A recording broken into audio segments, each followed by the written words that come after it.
বিসমিল্লাহির রহমানির রহিম। আজকে আমরা চ্যাপ্টার 14 পড়বো। লাস্ট ক্লাসে আমরা চ্যাপ্টার 13 পড়ছিলাম, অপারেটিং এক্সপোজার। তো আমরা তিন টাইপের এক্সপোজার নিয়ে কথা বলছিলাম, একটা ট্রানজ্যাকশন এক্সপোজার, আর একটা ট্রান্সলেশন এক্সপোজার, আর একটা হচ্ছে অপারেটিং এক্সপোজার। তো এক্সপোজার গুলো কোনগুলো কি? ট্রান্সলেশন হইতেছে আমরা যখন বিভিন্ন কোম্পানি, বিভিন্ন কান্ট্রিতে আমাদের কোম্পানি ওপেন করি, তখন ওই কান্ট্রিতে ব্যালেন্স শিট বা ফাইন্যান্সিয়াল স্টেটমেন্ট গুলো যখন আমার নিজের হোম কান্ট্রির কারেন্সিতে কনভার্ট করি, তখন যে কারেন্সি এক্সপোজারটা হয় ওইটাই হইতেছে ট্রান্সলেশন এক্সপোজার, মানে ট্রান্সলেট করতেছি। আচ্ছা, ট্রানজ্যাকশন এক্সপোজার হইতেছে ভবিষ্যতে বা কোনো একটা টাইম পর আমার যখন কাউকে পেমেন্ট করতে হয় বা পেমেন্ট রিসিভ করতে হয়, তখন ওই পেমেন্টটা ফরেন কারেন্সি হওয়ার কারণে আমার হোম কান্ট্রিতে ইদার ফরেন কারেন্সি এই আন্ডার ভ্যালু হতে পারে, সরি ফরেন কারেন্সি ডেপ্রিসিয়েট করতে পারে বা এপ্রিসিয়েট করতে পারে, আমি জানি না ইন ফিউচারে যে কি হতে পারে। তো সেই যে এক্সপোজারটা সেটাকে বলা হয় ট্রানজ্যাকশন এক্সপোজার। আর অপারেটিং এক্সপোজার হইতেছে আমি যখন কোনো জায়গায় বিজনেস করতেছি, বিজনেস করার কারণে আমার যে ক্যাশ ফ্লো তৈরি হইতেছে, মানে ক্যাশ ফ্লো আমি পাইতেছি বা দিতে হইতেছে, তো ওইটা যখনই ক্যাশ ইনফ্লো বা আউটফ্লো, এই দুইটার কারেন্সি যখন ম্যাচ খাবে না, যখন দুইটা ভিন্ন কারেন্সি হবে, তখনই সেটা অপারেটিং এক্সপোজার বা ইকোনমিক এক্সপোজার। আমি শর্টকাটে বলে দিলাম। আর আজকে আমরা আলোচনা করবো ফান্ডিং দি মাল্টি ন্যাশনাল ফার্ম, মানে মাল্টি ন্যাশনাল ফার্মকে ফান্ডিং কিভাবে করা হয়। এটা, এই চ্যাপ্টারটা এখন কেন আসছে, বিকজ আমরা যখনই কোনো কোম্পানি মাল্টি ন্যাশনাল করব, কারণ পৃথিবীর যে কোনো কোম্পানি আগে ন্যাশনাল ছিল বা লোকাল ছিল, হ্যাঁ, বা ডোমেস্টিক ছিল। তো লাইফের কোনো না কোনো সময় বা জীবনে কোনো না কোনো সময় তারা ডোমেস্টিক ছিল এবং পরবর্তী তারা ইন্টারন্যাশনাল হয়েছে। যেরকম কোকোকোলা, কোকোকোলা কি প্রথম দিনই কি পৃথিবীর সব জায়গায় ছড়ায় পড়ছিল? না, আগে ইউএসএ তে হয়েছে, তারপরে আশেপাশে, তারপর ডক্টর পেপার, সবগুলো কোম্পানি তাদের নিজের হোম কান্ট্রিতে হয়েছিল আগে, তারপরে তারা ফরেন কান্ট্রিতে ছড়ায় পড়ছে। তো ঠিক তেমনি ভাবে যখন আমরা মাল্টি ন্যাশনাল হবো বা কোনো কোম্পানি যখন মাল্টি ন্যাশনাল হয়, হওয়ার জন্য তাদের কি করতে হয়? ফান্ড করতে হয়। মানে একটা কোম্পানি মুখ দিয়ে বললাম হয়ে যাও, হয়ে যায় না। কোকা কোলাকে যখন অন্য কান্ট্রিতে স্টাবলিশ করতে, তখন ওখানে ফান্ড করতেছে। তো এই রিলেটেড কথাবার্তা আমরা দেখবো যে ফান্ডিং, মানে মাল্টিনেশনাল ফান্ড গুলোকে ফান্ডিং কিভাবে করা হয়। এই চ্যাপ্টারের অবজেক্টিভই এটা। হ্যাঁ, আচ্ছা, funding multinational to implement the goal of gaining access. So যেহেতু আমার দেশের বাইরে যেতে হবে বা গ্লোবাল মার্কেট ক্যাপচার করতে হবে, তার মানে কি আমাকে এমন গোল সেট করতে হবে যেন আমি access pi to global capital market. A firm must begin by designing a strategy that will ultimately attract international investors. So of course আমি ইন্টারন্যাশনাল ইনভেস্টরদের অ্যাট্রাকশন চাই, যেন তারা আমার মাল্টিনেশনাল ফার্মে ইনভেস্ট করে। মোটামুটি আমরা স্ট্র্যাটেজিক ম্যানেজমেন্ট যদি কোর্স করে থাকি বা স্ট্র্যাটেজিক ম্যানেজমেন্ট রিলেটেড যদি কোনো কিছু করে থাকি, ওখানকার কিছু আইডিয়া এখানে অ্যাপ্লাই হবে। আচ্ছা, this would mean identifying and choosing alternative paths to access global markets. So শুধু এক ওয়েতে না, বিভিন্ন ওয়েতে আমাকে বুঝতে হবে যে আমি গ্লোবাল মার্কেটে পেনিট্রেট করব কিভাবে বা ঢুকবো কিভাবে। যেমনটা পাঠাও, আগে কি ছিল আমাদের দেশে? জাস্ট বাইক রাইড বা বাইক শেয়ারিং অ্যাপ ছিল। পাঠাও কিন্তু নেপালেও ঢুকে গেছে। So they are going global. This would also require some restructuring of the firm, improving quality and level of disclosure. কেন রিস্ট্রাকচারিং কথা বলতেছে? কারণ তুমি যেই বুইড়া বেটা রেখা যে ব্যবসা ট্যালি খাতা বানাইতা, এখন তুমি এই ব্যবসাটা ইন্টারন্যাশনাল করতে হইলে, ইন্টারন্যাশনাল ইনভেস্টর যখন তোমার কোম্পানি ইনভেস্ট করবে, আয়া যদি দেখে যে আঙ্গুঠা চাপ বুইড়া তোমার হিসাব রাখে, হ্যাঁ, দৈনিক কত টাকা বিক্রি বেচে কিনে এগুলো হিসাব রাখে, তো সেই লোক জীবনে তোমার এখানে ইনভেস্ট করবে? করবে না। তো ওই সকল ইন্টারন্যাশনাল ইনভেস্টররা কিছু ফর্মালিটি, কিছু স্ট্রাকচার, কিছু ইন্টারন্যাশনাল স্ট্রাকচার, কিছু বেঞ্চমার্ক তারা ফলো করে। তো তাদের ইনভেস্টমেন্ট পাইতে হলে তোমাকে ওই সকল বেঞ্চমার্ক, ওই সকল স্ট্রাকচার তোমার কোম্পানিতে আনতে হবে। ওই সকল স্ট্রাকচার যখন তুমি অ্যাডপ্ট করবা, দিস ইজ কল্ড রিস্ট্রাকচারিং। তোমার কোম্পানি যে স্ট্রাকচার ছিল সেটাকে আবার রিস্ট্রাকচার করো। And improving the quality, of course, international যাওয়া তোমাকে কোয়ালিটি ইমপ্রুভ করতে হবে। and level of its disclosure, level of its disclosure বলতে বুঝাইছে তোমার ইনকাম স্টেটমেন্ট, ব্যালেন্সে সবকিছু ডিসক্লোজ করতে হবে, সবকিছু ওপেন করতে হবে যেন সবাই এটার অ্যাক্সেস পায়, সবাই যে দেখতে পারে। and making its accounting and reporting standards more transparent to potential foreign investors. So তুমি লুকায় লুকায় বা কোনো কিছু গোপন রেখা অ্যাকাউন্টিং, মানে স্ট্যান্ডার্ডস গুলা করা যাবে না, রেকর্ডস গুলো রাখা যাবে না। সো মোর স্ট্যান্ডার্ড অ্যাকাউন্টিং রিপোর্ট করতে হবে। আচ্ছা, designing A strategy to source capital globally. So এমন স্ট্র্যাটেজি সেট করবা যেন তুমি ক্যাপিটাল সোর্স করতে পারো বা ক্যাপিটাল নিতে পারো গ্লোবাল মার্কেট থেকে। Designing a capital sourcing strategy requires that management agree upon long run financial objective, of course এটা লং রান একটা জিনিস, and then choose among the various alternatives. আচ্ছা ঠিক আছে। Often this decision making process is aided by the early appointment of an investment bank as an official advisor to the firm. প্রত্যেকটা কান্ট্রিতে এক বা একের অধিক মানে মোর দেন ওয়ান ইনভেস্টমেন্ট ব্যাংক থাকে। ইনভেস্টমেন্ট ব্যাংকের কাজ হইতেছে যারা অন্টারপ্রনর বা যারা মাল্টি ন্যাশনালে যাবে তাদের কোম্পানিগুলোকে খুঁজে বের করে এবং তারা ওই সকল কোম্পানিকে ইনভেস্ট করে, ইনভেস্ট করে রিটার্ন জেনারেট করে। ইনভেস্টমেন্টের কাজই এগুলা, ইনভেস্টমেন্ট ব্যাংকের কাজই এগুলো। তো তুমি যদি একটা সুন্দর একটা আইডিয়া থাকে, সাপোজ তুমি মনে করো একটা প্ল্যাটফর্ম তৈরি করছো, আহ তোমাদের একটা ফটোগ্রাফি প্ল্যাটফর্ম আছে না, ভিসকো না কি জানি, আই ডোন্ট মানে আই ডোন্ট রিমেম্বার। হ্যাঁ, হ্যাঁ, হ্যাঁ হ্যাঁ। সো ভিসকো প্ল্যাটফর্মটা কিন্তু অনেক পরে আসছে, সোশ্যাল মিডিয়ার অনেক পরে আসছে। এই ভিসকো প্ল্যাটফর্মটা যে আসছে এটা একটা কারো কিন্তু একটা আইডিয়া, কেউ কেউ কিন্তু একটা ইনিশিয়েটিভ নিচ্ছে, রাইট? তো এই যে ইনিশিয়েটিভ নিচ্ছে, এটা ইনিশিয়েটিভ নেওয়ার পর এটার সার্ভার ভাড়া আছে না, এগুলো কত কিছু ভাড়া আছে না। তো এগুলা কি তুমি যখন ভিসকো ওপেন করছো তোমাকে টাকা পয়সা দিচ্ছে ভিসকো, বাট ভিসকো তোমাকে সেবাগুলো দিচ্ছে না। তো এটা একটা কারো আইডিয়া ছিল বা এটা কারো একটা অন্টারপ্রেনিউরিয়াল মানে মুভ ছিল, ইনিশিয়েটিভ ছিল। তো সে অফকোর্স তার একার টাকা সবকিছু করতে পারেনি, তাকে কি করতে হয়েছে, তাকে ইনভেস্টমেন্ট ব্যাংক থেকে ইনভেস্টমেন্ট পাইতে হয়েছে। এবং এটা কিন্তু এখন পৃথিবীর সবাই ইউজ করতে পারতেছে, সবাই ইউজ করতেছে। তো ওরা এখন কিন্তু ডোমেস্টিক মার্কেটে না, তারা গ্লোবাল মার্কেটে চলে গেছে। আর তোমার কি মনে হয় যেটা ইনভেস্টমেন্ট ছাড়া বা কারো টাকা পয়সা ছাড়া বা অ্যাক্সেস ছাড়া কি হইতে পারছে এরকম, মানে এত স্প্রেড করতে পারছে? Of course not. আচ্ছা, investment bankers are in touch with potential foreign investors and know what they currently require and can also help navigate the numerous এটা লাগবে না। Designing a strategy to source capital, আচ্ছা যাই হোক, most firms raise their initial capital in their own domestic market। এটা মনে না বোঝার কিছুই নেই। বলছিলাম না, পৃথিবীর সব মানে ফার্মই তাদের ডোমেস্টিক জায়গা থেকে স্টার্ট করছে, এবং ডোমেস্টিক জায়গা থেকে যখন কোনো ফার্ম স্টার্ট করে অফকোর্স তাদের স্টার্টিংটা ডোমেস্টিক এলাকা বা ডোমেস্টিক মার্কেট থেকে টাকা পয়সা নিয়েই হয়েছে। However, most firms that have only raised capital in the domestic market are not well known enough to attract foreign investors. কথা সত্য। তুমি মনে করো একটা দোকান দিলা তোমার নামে, তোমার নামের দোকানটার পিছনে তোমার বাবা মা বা তোমার ভাই বোন বা তোমার ফ্রেন্ডসরা এটা তোমাকে হেল্প করছে টাকা পয়সা দিয়ে। এখন টাকা পয়সা দেয়, তারা তোমার হেল্প করছে, তোমার তারা বিশ্বস্ত, তারা ট্রাস্টওয়ার্দি। এখন তুমি যদি ইন্টারন্যাশনাল একটা পিচে যা বলো যে why you should invest in company, because my friends family they trust me and they gave their money like 1 million $2 million to invest in my company, so I think you should invest in my company because they believed in me, you guys should believe in me. And এই কথা যদি foreign ইনভেস্টরকে বলো, ওরা কি বিশ্বাস করবে? যা, ওরা বিলিভ করছে তো কি হইছে, ওরা দিছে তো কি হইছে। হ্যাঁ। তো এটাই বলতেছে যে ডোমেস্টিক মার্কেট থেকে তুমি টাকা তুলছো এটা ইনাফ না ফর ইনভেস্টরদেরকে অ্যাট্রাক্ট করার জন্য। সো কি অ্যাট্রাক্ট করবে? Incremental steps to bridge this gap include conducting an international bond offering and cross listing equity share on more highly liquid foreign stock changes. So এই জায়গাটা আমরা এই চ্যাপ্টারে এইটাই মেন, মানে এই জিনিসটা আমরা শিখবো। ইন্টারন্যাশনাল বন্ড অফারিং কি আর ক্রস লিস্টিং ইকুইটি শেয়ার কি, এই জিনিসটা আমরা এই চ্যাপ্টারে এখন আমরা আলোচনা করতে যাব। তো এইটাই হইতেছে আমরা এতদিন যা পড়ি নাই, এই চ্যাপ্টারের মেইন দুইটা থিম, এই দুইটা জিনিস। ঠিক আছে? তো এই দুইটা জিনিস মানে বুঝতে হবে, শিখতে হবে, একটু পরে আমরা এগুলো নিয়ে আলোচনা করবো। আচ্ছা, দেখিস এক্সিবিট 4 এর কি বলছে এই জায়গায়। সো এটা হচ্ছে debt market. Debt market always concern about bond. এটা হচ্ছে ইকুইটি মার্কেট।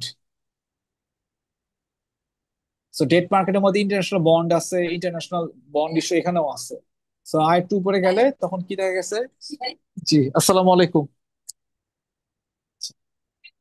ইকুইটি লিস্টিংস আছে, ইকুইটি ইস্যুস আছে, ইকুইটি লিস্টিং আবার ইকুইটি ইস্যুস আছে। সো এগুলো হইতেছে লেস প্রেস্টিজিয়াস মার্কেট। আচ্ছা, একটা একটা মিনিট, যাই হোক। আচ্ছা, সো আচ্ছা, আমরা ফাইন্যান্সিং বা ক্যাপিটাল কিভাবে ম্যানেজ করে এই সম্পর্কে কোনো আইডিয়া আছে? ফাইন্যান্সিং কিভাবে হয়? আচ্ছা, ছোট্ট আইডিয়া দিয়ে। আর্য আসো না? হ্যাঁ হ্যাঁ আসি। আচ্ছা আচ্ছা, একটু ছোট আইডিয়া, কারণ এই কথাগুলো বেসিক কিছু কথা আছে। এটা কি হলো, এরকম লাফাইতেছে?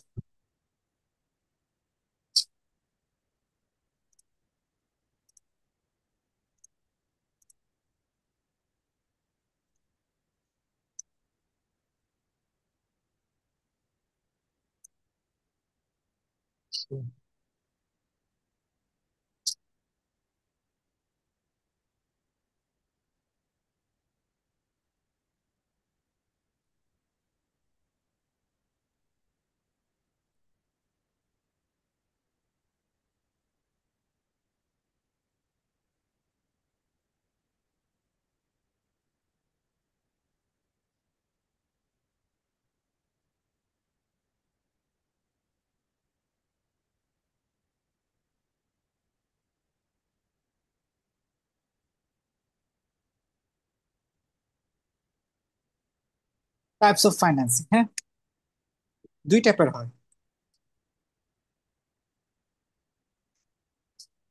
একটা হচ্ছে ইন্টারনাল,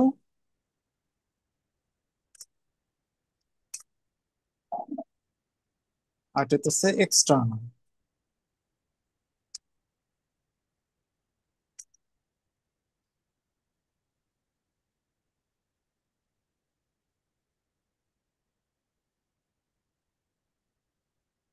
ইন্টারনাল ফাইন্যান্সিং বলতে কি বুঝি? নিজেরা নিজেদেরকে ফাইন্যান্স করতেছে কোম্পানি, ইজন্ট ইট? হ্যাঁ, ইন্টারনাল ফাইন্যান্সিং কি মানে কোন ইনস্ট্রুমেন্ট তারা ইউজ করে, এটা কি বুঝি, এটা কি বলতে পারি? না এটা কি জানি যে কিভাবে তারা নিজেদেরকে ইনভেস্ট করে কোন জিনিসটা দিয়া? দেখি তো, আইডিয়া করতে পারো নাকি? ইনকাম স্টেটমেন্ট, ব্যালেন্স শিট, আর ওনার সিকিউরিটি স্টেটমেন্ট, এই তিনটে স্টেটমেন্ট চিন্তা করো, ওখানে আছে আনসার। না পারলে ইটস টোটালি ফাইন, মানে নাই পারতে পারো। ভুলেই গেছি হয়তো। আচ্ছা, আমার this is fine. Retained earnings. Retained earnings হইতেছে, মনে আছে ইনকাম স্টেটমেন্ট লাস্টে আমরা কি পাই? নেট ইনকাম পাই। Credit net card. ইনকাম থেকে আমরা নেট ইনকামকে দুই ভাগে ভাগ করি। একটা ভাগ রিটেন আর্নিংস হয়, আর একটা ভাগ ডিভিডেন্টের জন্য চলে যায়, মানে যারা কমন স্টক হোল্ডার তাদের কাছে টাকাগুলো চলে যায়। তো যে টাকাটা আচ্ছা। কমন স্টক বা ডিভিডেন্ড হিসেবে চলে যায়, বাকি টাকাটা কি রিটেইনড হয়। রিটেইন আর্নিংসে রিটেইনড হওয়া টাকাটা ব্যালেন্স শিটের ওনার সিকিউরিটি স্টেটমেন্টে যায়, ওনার্সের যে ক্যাপিটাল সেখানে গিয়ে অ্যাড হয়। কারণ এই ওনারের ক্যাপিটালটা অ্যাড হওয়া মাত্রই এই টাকাটা, রিটেইন আর্নিংস এর টাকাটা, মানে বুঝাইতেছে যে তুমি কোম্পানিতে আবার ইনভেস্ট করছো এই টাকাটা। সো তোমার যদি নেট প্রফিট 100 টাকা হয় এবং তুমি যদি 50% রিটেইন করো, এর মানে কি? তুমি 50 টাকা কোম্পানিতে আবার ইনভেস্ট করছো। দিস হোয়াট রিটেইন আর্নিংস অথবা ইন্টারনাল ফাইন্যান্সিং ইজ। ঠিক আছে, বুঝতে পারছি? হ্যাঁ। মানে আচ্ছা, ঠিক আছে।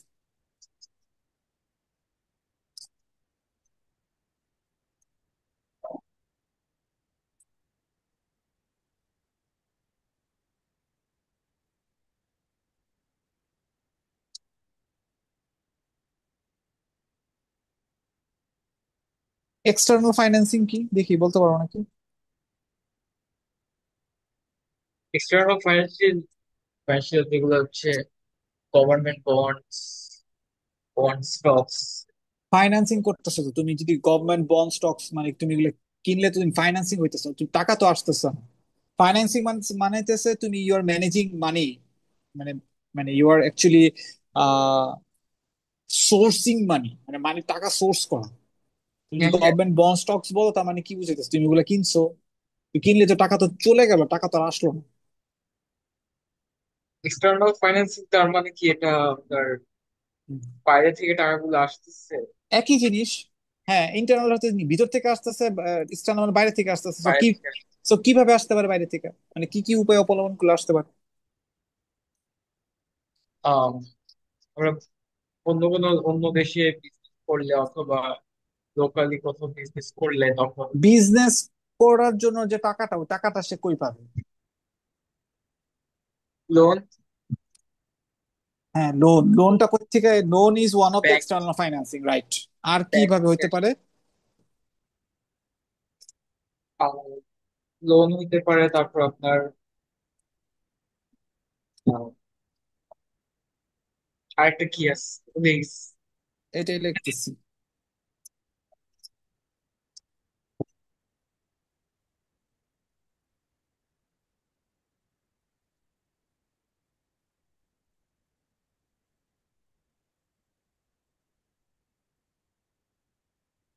স্টকস আছে। হ্যাঁ, ইস্যু করা, স্টক ইস্যু করা, ইনিশিয়াল পাবলিক অফারিং ইস্যু করা, সেকেন্ডারি স্টক ইস্যু করা। ডেট ফাইন্যান্সিং হচ্ছে ডিরেক্ট লোন নেওয়া। আর স্টক ইস্যু করলে হইতেছে যে বাজারে স্টক ছাড়তেছে, স্টক যত মানুষ কিনবে। আমি যদি তোমার কোম্পানির স্টক কিনি, মনে করো 100 টাকাতে কিনছি, 100 টাকাটা কে পাইলো অ্যাকচুয়ালি? 100 টাকা আমি পাইলাম। কারণ তুমি কোম্পানির মালিক, তোমার কোম্পানির স্টকই তো আমি হ্যাঁ, কিনছি, রাইট? হ্যাঁ, হ্যাঁ। আর ডেট ফাইন্যান্সিংটা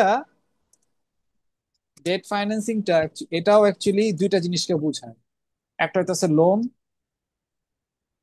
আর একটা হইতেছে কর্পোরেট বন্ড ইস্যু করে। বন্ড ইস্যু দুইটাই অ্যাকচুয়ালি, দুইটাকে ডেট ফাইন্যান্সিং এর ভিতরে ধরে। কারণ লোন করলে তোমাকে কি দিতে হয়? ইন্টারেস্ট দিতে হয়, তাই না? আচ্ছা।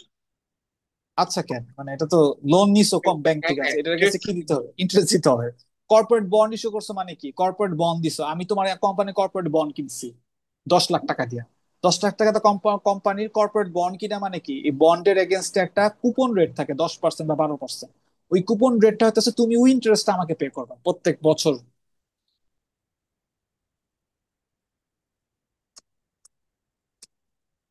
আচ্ছা, তো এক্সটার্নাল ফাইন্যান্সিং দুই ভাবে হয়, ডেট অর ইকুইটি ফাইন্যান্সিং বলে এটারে। আর ইন্টারনাল ফাইন্যান্সিং একভাবে হয়, রিটেন আর্নিংস। আবার এটাকে এভাবে বলা যায়, এই যে টু টাইপস। হ্যাঁ, টু টাইপসে বলা যায়। এক টাইপকে বলা হয় ডেট ফাইন্যান্সিং, আরেক টাইপকে বলা হয় ইকুইটি ফাইন্যান্সিং। ইকুইটি ফাইন্যান্সিং আবার দুই টাইপের। একটা হইতেছে রিটেন আর্নিংস এর থ্রুতে ইকুইটি ফাইন্যান্সিং হয়।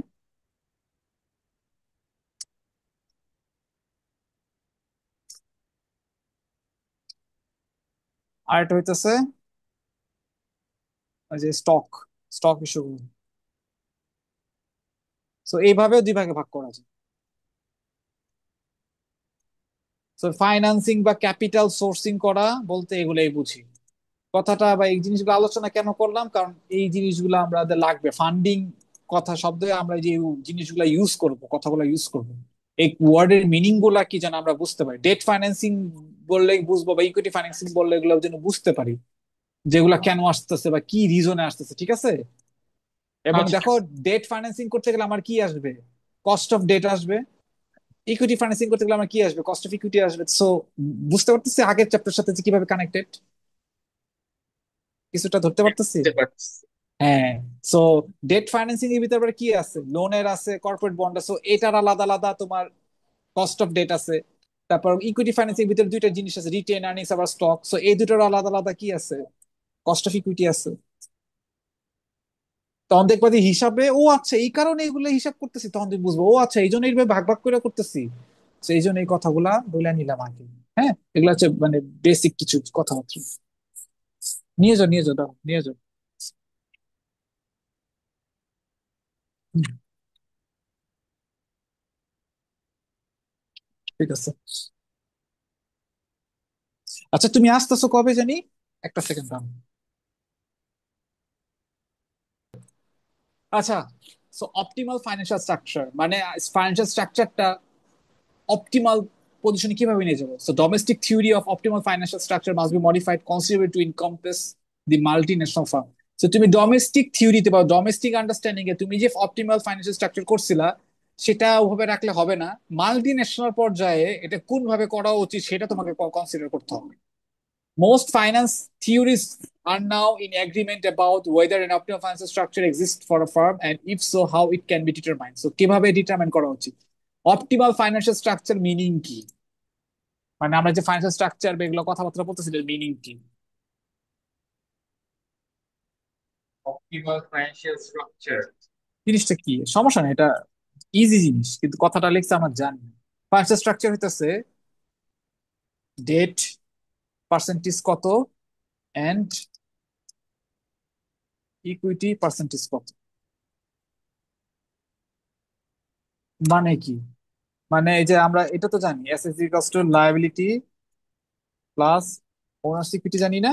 এটা তো জানি, হ্যাঁ, রাইট? এটা করে আসছি আমি হ্যাঁ কর্পোরেট হ্যাঁ। ফাইন্যান্স। তো এটা ইকুয়ালস টু মানে ডেট প্লাস ইকুইটি, একই কথা না? হ্যাঁ হ্যাঁ। এই ডেট ইকুইটিতে কেন বলছি, কারণ আমরা মনে আছে যে ম্যাথ গুলা যে করছিলাম, debt by value, equity by value, আগের চ্যাপ্টারে বলবো। হ্যাঁ হ্যাঁ ডেট পার্সেন্টেজ ইকুইটি পার্সেন্টেজ মনে আছে?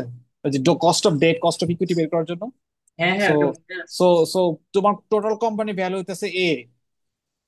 টোটাল কোম্পানি ভ্যালু এ হইলে কত পার্সেন্ট তোমার ডেট ফাইন্যান্স হচ্ছে, কত পার্সেন্ট তোমার ইকুইটি ফাইন্যান্স হচ্ছে, এটাই স্ট্রাকচার বোঝায়। সাপোজ তোমার কোম্পানি ভ্যালু হইতেছে 100, হুম, ধরে নি 100 টাকা। এর মধ্যে 30 টাকা হইতেছে ডেট, আর বাকি 70 টাকা হইতেছে তোমার ইকুইটি। তার মানে কি? তার মানে তোমার ডেট হইতেছে 30% এন্ড ইকুইটি হইতেছে 70%। এইটাই হইতেছে ফাইন্যান্সিয়াল স্ট্রাকচার কোম্পানির, ডেট 30%, ইকুইটি 70%।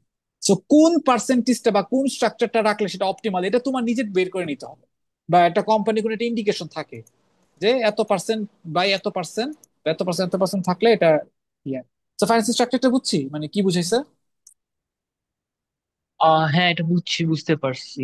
আর ইকুইটি 70%, 30% ওটা করে হ্যাঁ আসছি হ্যাঁ হ্যাঁ, এটার কর্পোরেট কোনটা করা ফাইন্যান্স। উচিত, হ্যাঁ কোনটা করা উচিত, কোন মিক্সটা থাকা উচিত, তো এটাই লেখছে।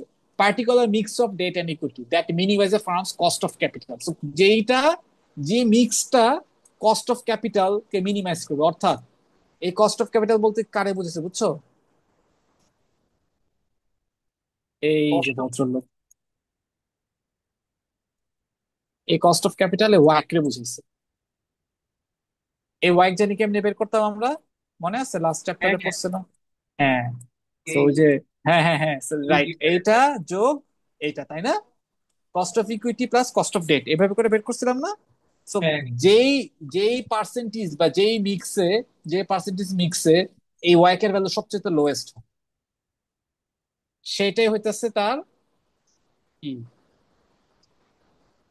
সেটাই হইতেছে তার অপটিমাম, অপটিমাল পজিশন। হ্যাঁ, আমি বুঝাতে পারছি? বুঝতে পারছি।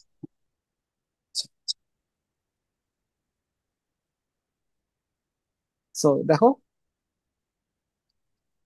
14.2 দেখাবে as debt ratio increases over cost of capital WACC decreases. So debt ratio বাড়াইলে cost of capital মানে WACC decrease because of heavier weight of low cost due to tax deductibility. কারণ date finance বা cost of ডেটে কি করি আমরা, 1 - tax deduct করি না? So যত বেশি আমরা ডেট বাড়াই তত বেশি ওয়াক ফল করতেছে compare to high cost of equity. দেখি এটা, মনে হয় না তুমি বুঝতেছো কি হইতেছে। আচ্ছা দেখি আমি বোঝানোর চেষ্টা করি।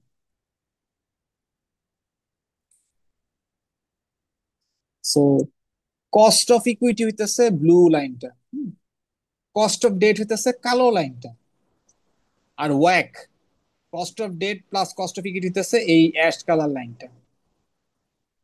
সো দেখো কস্ট অফ ডেট যত বাড়াইতেছি, বাড়াইতে বাড়াইতেছি, তত কস্ট ওয়াক, হ্যাঁ, ওয়াকটা দেখো কস্ট, কস্ট অফ ক্যাপিটাল তত ফল করতে থাকে, তত নিচে নামতে থাকে। জিনিসটা তোমার আমি এক্সাম্পল আকারে দেখালে বেস্ট হবে। 30,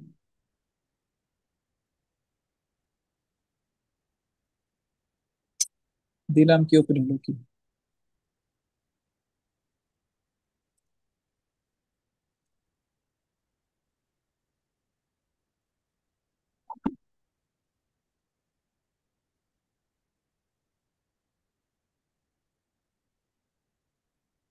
তো এই যে দেখো, এখানে দেখছো কস্ট অফ ডেট এর, সরি এই যে যোগফল, রাইট? তো দেখো এই যে পার্সেন্টেজ, হ্যাঁ, ডেটের পার্সেন্টেজ 30 আর ইকুইটি পার্সেন্টেজ 70, রাইট? সো দেখো আচ্ছা। আমি একটু একটু ওয়েটটা বাড়াই দিই, ঠিক আছে, ডেটের ওয়েটটা বাড়াই দিই, ঠিক আছে, দেখো কি হয়।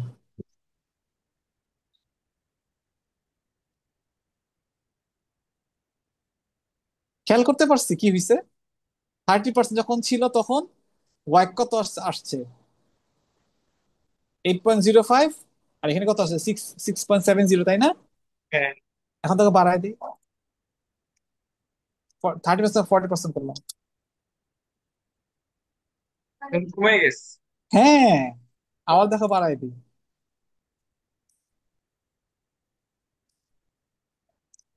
আরো কমে গেছে। আরো কমলো না? আর দেখো একটু বাড়ায় দিই।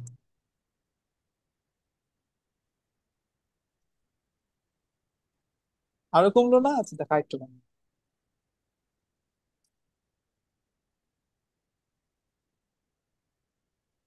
আর একটু বাড়ায় দিই।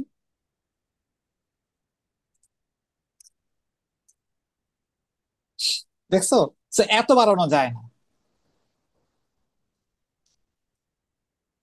ঠিক আছে, তো দেখছো, ডেটের ওয়েটেজ যত বাড়াবো তত আমার কস্ট অফ ক্যাপিটাল মানে ওয়াইকটা তত বেশি ডিক্রিজ করে, কারণ কস্ট অফ ইকুইটিতে সিম্পলি বেটা দেওয়া মাল্টিপ্লাই হয়, কিন্তু কস্ট অফ ডেটে আমরা ট্যাক্সের ডিডাকশনে 1 - t হয়। তো এই পার্টটুকু তত বেশি ইম্প্যাক্টফুল হয়।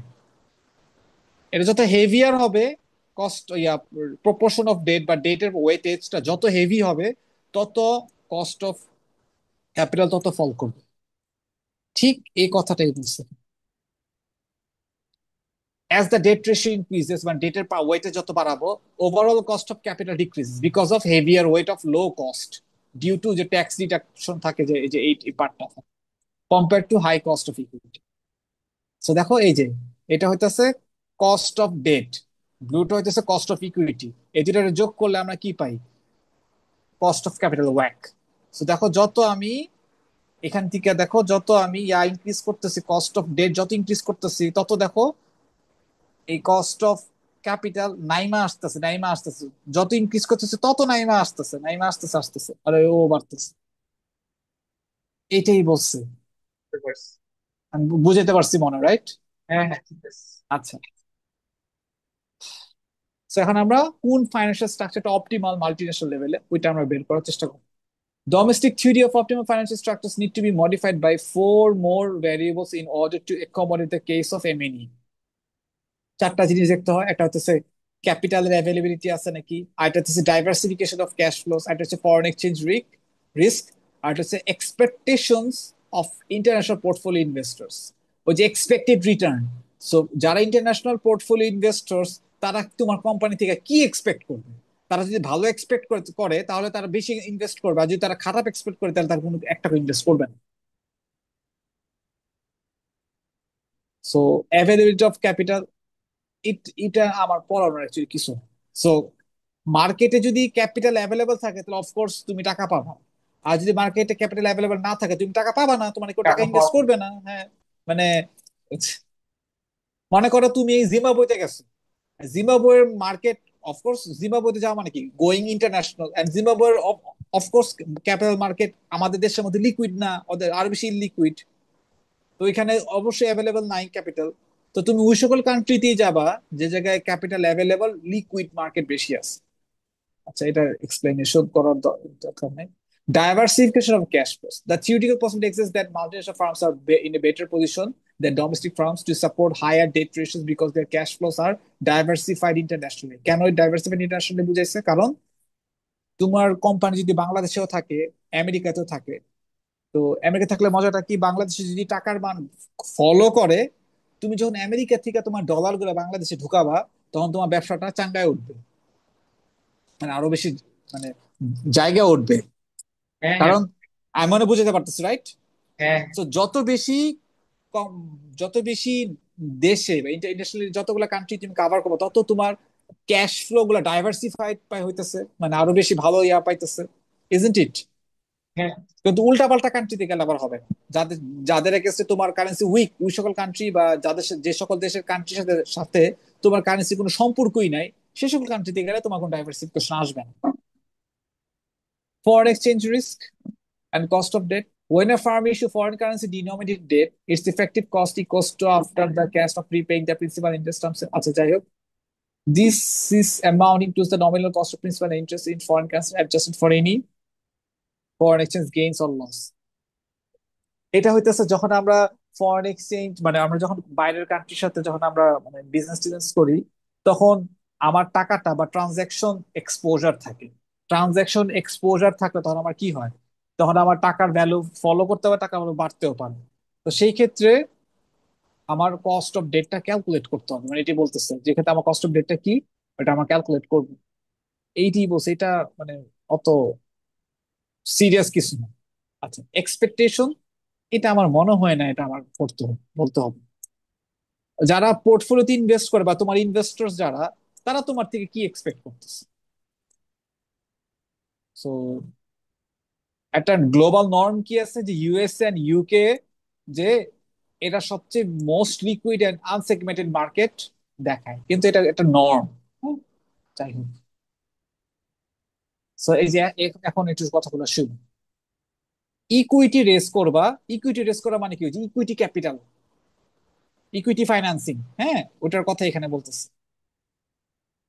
থ্রি ক্রিটিক্যাল এলিমেন্টস, তিনটা এলিমেন্টস দিয়ে ইকুইটি ফাইন্যান্সিং করা যায় to understand the issue that any firm must confirm when seeking raise equity. Public or private equity placement, public and private equity placement বলতে বুঝেছে, পাবলিক প্লেসমেন্টটা হইতেছে তোমার শেয়ার ইস্যু করা, আর প্রাইভেট ইকুইটি প্লেসমেন্ট হইতেছে প্রাইভেটলি মানে কোম্পানি শেয়ার বেচা। Where to lease the offering, হইতে পারে সেটা ডোমেস্টিক মার্কেটে, হইতে পারে তারা ইন্টারন্যাশনাল মার্কেটে শেয়ার সেল করতেছে। যেরকম আমাদের বাংলাদেশে শেয়ার ছাড়ে এই Dhaka stock change, Chittagong stock change, এটা ডোমেস্টিক মার্কেটে অফার করতেছে। আর অ্যাপেলের শেয়ার যেরকম আমাদের ইউএসএ তো আছে, আবার ইন্টারন্যাশনাল মার্কেটেও আছে। তো কোন জায়গায় তুমি ছাড়তেছো এটাও ম্যাটার করে। দ্য টাইপ অফ ইস্যুয়েন্স, এটা কি আইপিও নাকি এটা সেকেন্ডারি মার্কেট, মানে সিজনাল পাবলিক অফারিং নাকি আইপিও। আইপিও হইতেছে কোন কোম্পানি যখন প্রথমবার প্রথমবার শেয়ার মার্কেটে ছাড়ছে, ওইটাকে বলে আইপিও বা ইনিশিয়াল পাবলিক অফারিং। আর কোন কোম্পানি যদি একবার মার্কেটে শেয়ার ছাড়ছে, ছাড়ার পর যদি আবার শেয়ার ছাড়ে, তাহলে ওটাকে সিজনাল পাবলিক অফারিং বলা হয়। এই যে এখানে অলরেডি লেখছে দেখো, issuance is IPO or SPO. IPO হইতেছে প্রথমবার ছাড়লে, initial public offering, initial public offering. SPO হইতেছে সিজনাল, সিজনাল ব্যবসা করে না অনেকে, যে সিজনাল হইলে ব্যবসা করে, ওই seasonal public offering, although it need not to be public. এতটুকু বুঝছি, তিনটা ওয়ে কথা বলছে।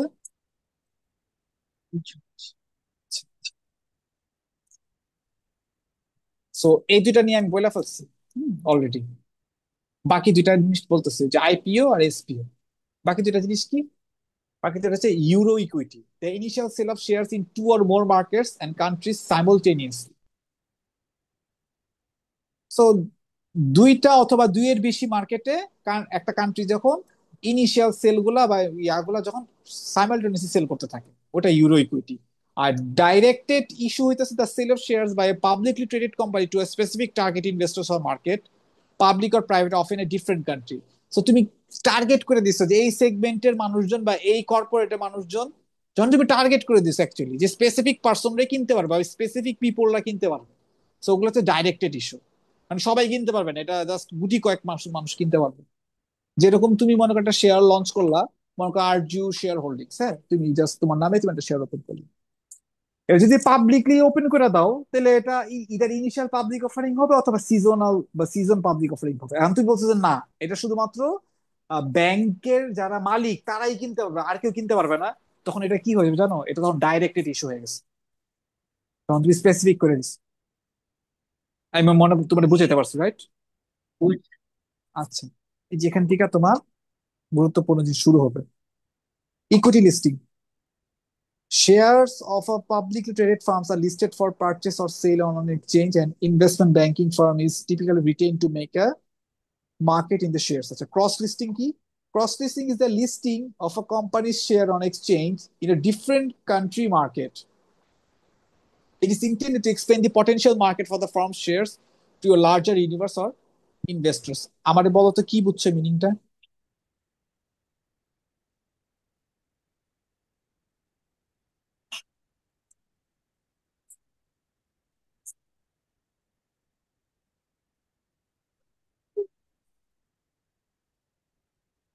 কিছু একটা বুঝতে হবে। বুঝতে হবে। এমনি তুমি তুমি পড়ে তুমি মানে তোমার কাছে কি মনে হয় এটা মিনিং কি, বা তুমি পড়ে তুমি কি Processes বুঝছো? the listing of company share on exchange in a different country markets, tend to expand potential market firms share. Company share listing করে এখানে ডিফারেন্ট কান্ট্রি থেকে। মনে করো আরজু শেয়ার হোল্ডিং তোমার কোম্পানি, হ্যাঁ তুমি বাংলাদেশে তোমার কোম্পানি মার্কেটিং তুমি তোমার শেয়ার তুমি লিস্ট করছো।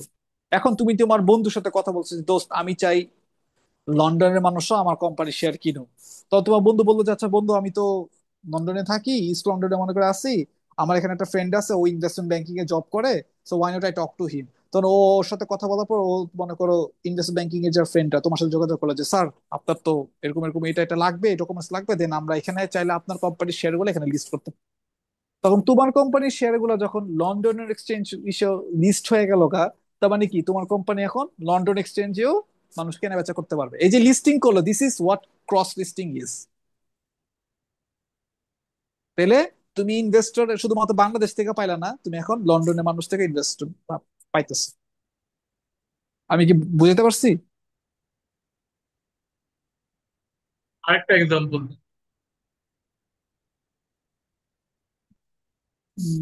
আর কি এক্সাম্পল তো আচ্ছা, আমার এই এক্সাম্পলের প্রবলেম কি ছিল, মানে তোমার কোম্পানি আছে, তুমি শেয়ার বিক্রি করতেছো বাংলাদেশের মার্কেটে, এখন বলতেছে যে বাংলাদেশের মার্কেটের মানুষ আমার যথেষ্ট না, আমার আরো বেশি মানুষ দরকার। তখন তুমি আরেকটা কান্ট্রিতে ওদের স্টক চেঞ্জের কোম্পানি, ওদের স্টক চেঞ্জে তুমি তোমার কোম্পানি আবার লিস্ট করলা। তো তোমার কোম্পানির শেয়ার এখন বাইরের কান্ট্রি, ইউকে বা ইউএসএ বা যে কোনো কান্ট্রিতে মানুষ কিনতে পারতেছে। ও আচ্ছা আচ্ছা, হ্যাঁ। এটা তো যাই হোক, ডেপোজিটরি রিসিপ্ট মানে ডিআর, এটা লাগবে না, তারপরে বলা যায় a certificate of ownership in the shares of a company issued by a bank representing a claim on underlying foreign securities in the United States. They are named as American depository receipts and when sold globally, global depository receipts. আচ্ছা, that's it.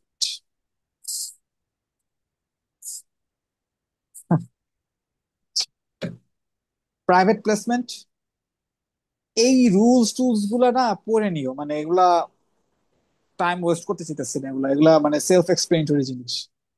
আচ্ছা, raising equity globally, so এগুলা আমরা already cover করছি। Private প্লেসমেন্টটা তুমি পড়ে নিও।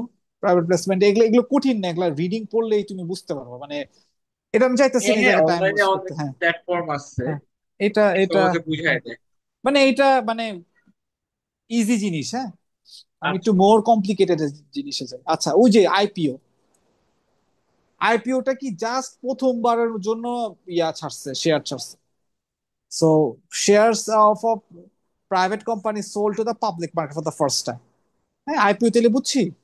হ্যাঁ, আচ্ছা, ইউরো প্রপার। ইকুইটি ইস্যু, হ্যাঁ ইউরো ইকুইটি ইস্যু, যখন কোনো আইপিও প্রথমবারের জন্য যখন কোনো মানুষ শেয়ার ছাড়ে, কিন্তু শেয়ারটা দুই অথবা এর বেশি কান্ট্রিতে, হ্যাঁ যে তবে বেশি কান্ট্রিতে অ্যাট দ্য সেম টাইম যখন ছাড়বে, তখন ওটা ইউরো ইকুইটি ইস্যু। মানে এই আইপিওটাই একটা কান্ট্রিতে না ছেড়ে দুইটা কান্ট্রিতে একই টাইমে বা অথবা দুই চেয়ে বেশি কান্ট্রিতে যখন একই টাইমে ছাড়বে, তো ওইটাই ইউরো ইকুইটি বলে। আমি মানে বুঝতে পারছি, রাইট? হ্যাঁ হ্যাঁ, বুঝতে পারছি।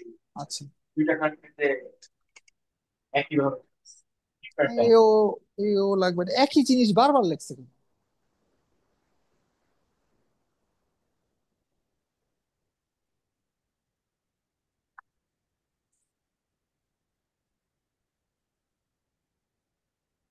আচ্ছা, এই প্রাইভেট প্লেসমেন্টের ক্রস লিস্টিংটা আমরা একটু খেয়াল করি, ইম্পর্টেন্ট। আচ্ছা, ক্রস লিস্টিং অ্যাটেম্প করে two accomplish one or more of many objectives. Cross listing করলে কি হয়, ওই যে তোমার কোম্পানির লিস্টিং অলরেডি বাংলাদেশে আছে, তুমি আবার এটা ইউকে অথবা ইউএসএ তে করছো। প্রথমত ইমপ্রুভ দ্য লিকুইডিটি। কেন লিকুইডিটি ইমপ্রুভ হইলো, কারণ আমাদের দেশের অনেক সময় মার্কেট ক্র্যাশ করলেও ইউএসএ বা ইউকে তে মার্কেট ক্র্যাশ নাও করতে পারে। সো তুমি বাংলাদেশের মার্কেট থেকে টাকা ক্যাপিটাল না পাইলেও, রেস না করতে পারলেও আরেকটা কান্ট্রি তো আসছে তোমার, সো তোমার লিকুইডিটি আরো ইমপ্রুভ করলো। Increase is share price. Share price কেন ইনক্রিজ হয়? কারণ আমাদের দেশের মার্কেটে তোমার শেয়ার নিয়ে যদি কেউ ম্যানিপুলেশন করেও, ইউএসএ বা ইউকে মার্কেটে তো ম্যানিপুলেশন করতে পারবে না। তো এই দেশে যদি তোমার শেয়ার প্রাইস আন্ডার ভ্যালুড হয়েও থাকে, তোমার তো কোম্পানি যে ইন্টারন্যাশনাল প্রাইস ওইটাও তো সবাই জানবে, ওটাও তো সবাই দেখবে যে ও আচ্ছা, ওর কোম্পানি তো বাইরের কান্ট্রিতে এটা ভালো প্রাইস আছে। সো ওই নিউজটা বা ওই ইনফরমেশনটা বাংলাদেশের মানুষকে বাধ্য করবে তোমার শেয়ারটা যেন ফেয়ারলি প্রাইস থাকে। কারণ বাইরের কান্ট্রির বা মোর ডেভেলপ কান্ট্রির প্রাইজিংটা সবাই এজ এ স্ট্যান্ডার্ড ধরে নেয়, এই দেশে যাই ঘটুক না কেন। তারপর ইনক্রিজ দ্য ফার্মস ভিজিবিলিটি। কেন? কারণ তুমি যখন বাইরের কান্ট্রিতেও গেছো, তার মানে কি তোমার অনেক স্ট্রং আছে, বেজ আছে। তুমি খুব ট্রান্সপারেন্ট, তোমার উপর মানুষ বেশি আস্থা রাখে, তোমার কোয়ালিটি ওরকম। এই জন্য ইস্টাবলিশ আ লিকুইড সেকেন্ডারি মার্কেট, অফকোর্স। নিজের দেশের মার্কেটে যখন তুমি টাকা পয়সা মানে ক্যাপিটাল রেজ করতে কষ্ট হবে, তখন তুমি কি করবা? ইউকে তে বা ইউএসএ তে প্রেশার দিবা যে ওই জায়গায় আরো শেয়ার ছাড়ো, আরো ছাড়ো। তো তোমার আরেকটা সেকেন্ডারি মার্কেট তৈরি হয়ে গেল। বাংলাদেশ ছাড়াও বা নিজের হোম কান্ট্রি ছাড়াও। বুঝতে পারছি ক্রস লিস্টিং এর সুবিধাগুলো কি কি? এটা একটা সুবিধা, এটা একটা সুবিধা, এটা একটা সুবিধা, এটা একটা ব্যারিয়ার্স কি? Future commitment on the provision of transparent disclosure. So আরেক দেশে যে তুমি ব্যবসা করতে মানে শেয়ার ছাড়ছো, তোমার সব ওই ওই দেশের অন্য মানুষের কাছে সবকিছু তোমার অ্যাকাউন্ট, মানে অ্যাকাউন্টিং এর যে স্টেটমেন্ট গুলো, ব্যালেন্স শিট, ফাইন্যান্সিয়াল স্টেটমেন্ট গুলো যেগুলো আছে, সেগুলো সব ডিসক্লোজ করতে হবে। তারা সবকিছু দেখবে। সো এই জিনিসটা ট্রান্সপারেন্ট হতে হবে। গ্লোবাল ট্রেন্ডস আমাদের promoting higher transparency and standards financial disclosure to achieve lower cost of capital. So অনেক সময় lower cost of equity capital now হইতে পারে, ইউ নেভার নো। এবার হইতেছে এতক্ষণ পড়ছি যে ইকুইটি ফাইন্যান্সিং কিভাবে করে, এখন হইতেছে ডেট ফাইন্যান্সিং কিভাবে করে। ডেট ফাইন্যান্সিং জানি কিভাবে করে, অলরেডি বলে আসছিলাম। ইদার কর্পোরেট বন্ড বন্ড দিয়ে অথবা লোন কইরা। দেখো এখানে ঠিক একই জিনিস আসছে, যে ব্যাংক লোনস, সিন্ডিকেশনস। হ্যাঁ, সিন্ডিকেশনসটা কি? ব্যাংক লোন তো বুঝছি, রাইট? হ্যাঁ, হ্যাঁ, সিন্ডিকেশন জিনিসটা কি আমি তোমার বলি। মনে করো তোমার 100 কোটি টাকা লাগবে, হ্যাঁ? তুমি সাউথ ইস্ট ব্যাংকে গেলা, এই ভাই আমার 100 কোটি টাকা লাগবে। তুমি অনেক বড় ক্লায়েন্ট, হ্যাঁ? সাউথ ইস্ট ব্যাংক চেক করলো যে ওর ভল্টে মাত্র 20 কোটি টাকা আছে। এখন সাউথ ইস্ট ব্যাংকের অ্যান্সার কি থাকবে? তোমার কি বলবে? তখন কি করবে? হ্যাঁ, তখন কি বলবে? তুমি ওর কাছে 100 কোটি চাইছো, ওর কাছে এখন 20 কোটি আছে, আর কিছু নাই, তোমার দেওয়ার মতো আর নাই। তাহলে কি বলবে এসা? তখন দিতে পারবে না, আই থিঙ্ক। বলবে কি? কি বলবে? মানে তুমি তারা জিজ্ঞাসা করছো আমি লোন চাই, আমাকে লোন দেয় না এখনই, ও তো তোমাকে একটা অ্যান্সার দিবে না। বলবে যে কি, লোন নাই, মানে টাকা পয়সা নাই, তাই। আচ্ছা, এইটা এইটা বলবে না, কারণ তুমি অনেক বড় একটা ক্লায়েন্ট। তুমি এতই বড় ক্লায়েন্ট যে তোমার হারানো মানে ওদের স্টুপিডিটি ছাড়া আর কিছুই না, ওরা স্টুপিড যদি তোমার ধরে না রাখতে পারে তখন। মনে করো তারা তোমাকে ধরে রাখবে, তো কিভাবে রাখবে দেখি, তো মাথায় মানে আর কি করতে পারে? শেয়ার কিনতে বলবে। তুমি বেটার কাছে টাকা চাইতে গেছো, টাকা চাইতে গেছেন, বেটা তোমার এসে কই বলে ভাই আমাকে শেয়ার কিনেন। তোমার 100 কোটি টাকা দরকার, তুমি গেট বেটা আমি টাকা চাইতে আইছি, তুমি টাকা চাইতে আইছো। একটা মিনিট। তো সিন্ডিকেশন হচ্ছে যে তুমি এত বড় ক্লায়েন্ট, তোমার ব্যাংক ছাড়বে না। তখন তখন সে কি করবে? আশেপাশে 4-5টা ব্যাংকে ফোন দিবে যে ভাই, একটা ক্লায়েন্ট আসছে বড়, আমার কাছে 20 কোটি আছে, তোমরা কেউ দাও। সব আমরা, আমি একা পারবো না, তোমরা সবাই মিলা, আমরা সবাই মিলা একটা সিন্ডিকেট করি, সবাই মিলা তাকে লোন দিব। তখন 3-4টা বা 4-5টা ব্যাংক মিলা তোমারে 100 কোটি টাকা লোন দেয়। এটাই ব্যাংক সিন্ডিকেট। এই সিন্ডিকেশন গুলো হয় জাস্ট শুধু বড় বড় ক্লায়েন্টস এর জন্য। Exactly, exactly. আর তুমি এখানে গ্লোবাল বলতেছো না, গ্লোবালি ডেট কারা মানে রেস করে? অফকোর্স ওই লেভেলের ক্লায়েন্ট, রাইট? তার তার কাছে 100-200 কোটি টাকা, 1000 কোটি টাকা কিছুই না। আচ্ছা, আচ্ছা, বুঝতে আচ্ছা, পারছি। এইটা আর যে ইন্টারন্যাশনাল বন্ড মার্কেট, মানে তুমি ইন্টারন্যাশনালি বন্ড ইস্যু করবা, তোমার বন্ড কিনবে। আচ্ছা, সো ইন্টারন্যাশনাল ব্যাংক লোন এগুলা মনে হয় না আর কিছু বলার আছে। ইন্টারন্যাশনালি যদি কোনো লোন হ্যাঁ, নাও, বুঝছি বুঝছি বুঝছি। এগুলা আমার বলো। ইউরো বন্ড, ইউরোতে যদি তুমি বন্ড ইয়া করো, যেমন এখানে ফরেন বন্ড কি আছে, ইয়ানকি বন্ড, সামুরাই বন্ড, হ্যাঁ, বুলডগস, ব্যাংক লোন ইন্ডিকেশন, এই যে এইগুলোই লেখছে এই জায়গা দেখতে, পড়লেই বুঝবে। এখানে অ্যাকচুয়ালি মানে বুঝানোর কিছু নাই, সেলফ এক্সপ্লেনেটরি কথাবার্তা। Euro market, euro, euro notes, কি শর্ট আর মিডিয়াম টার্ম কিছু ইনস্ট্রুমেন্ট আছে যেগুলো নিলে তুমি টাকা লোন নি করতে পারবা, বা ডলার বা ইউরো লোন করতে পারবা। ইন্টারন্যাশনাল বন্ড মার্কেটে বন্ড ইস্যু করা হইতেছে, ইন্টারন্যাশনাল বন্ড মার্কেট। আচ্ছা যাই হোক, এগুলো লাগবে না জিনিস করে। এই দেখছো আসছে। হ্যাঁ হ্যাঁ, ইন্টারনাল ফাইন্যান্সিয়াল। সো আচ্ছা। আমি আমি কিন্তু স্লাইডটা, I haven't gone through the slide, but আমি আইডিয়া করতে পারছিলাম যে there will be something that will cover internal external finance. So external finance দেখো composed of both debt and equity. So external financing already, এটা document আকারে save হয়ে আছে। So এই দেখো এক্সটার্নাল ফাইন্যান্সিং এর মধ্যে আমার ডেট ফাইন্যান্সিং ও আসে, আবার শেয়ার ইস্যুট আছে, এটাই বলছে দুইটাই। দেখো এটাই লেখছে, debt ASOS is not MSC, it's an equity potential partner, local or global. So দেখো,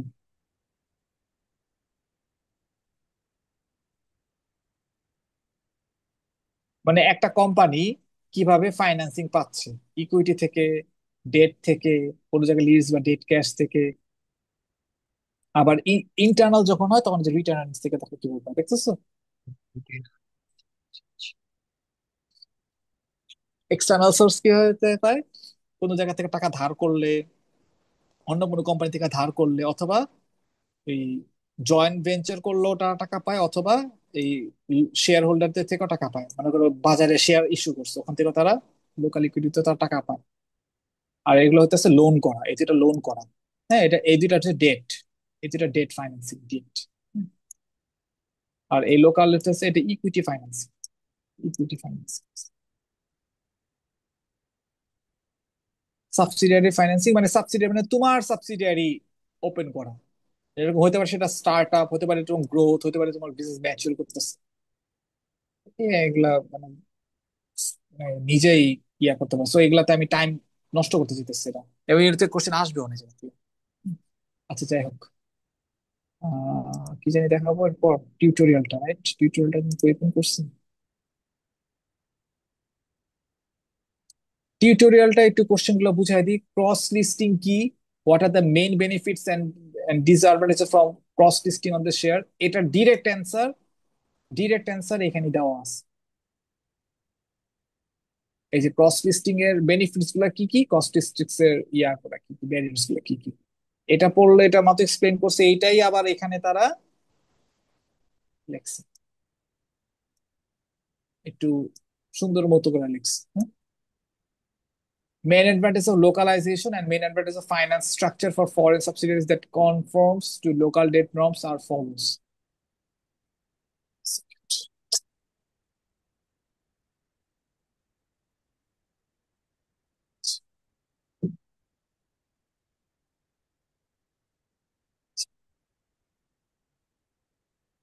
আচ্ছা তুমি যেটা করবা, তুমি এটা পড়া, হ্যাঁ বাসায় হোমওয়ার্ক তোমার, এটা এটা পড়া তুমি দেখবা যে তুমি বুঝো নাকি। যদি না বুঝো, আমরা নেক্সট ক্লাস স্টার্টই করবো, জাস্ট এইটা এক্সপ্লেন করবো এই কোশ্চেনটা, ঠিক আছে? তখন আমি এটা এক্সপ্লেন করবো, আর যদি বুঝো তাহলে আমি টাইম ওয়েস্ট করবো না। আমরা এখন এই ম্যাথটা করবো, ঠিক আছে? আচ্ছা। তো safe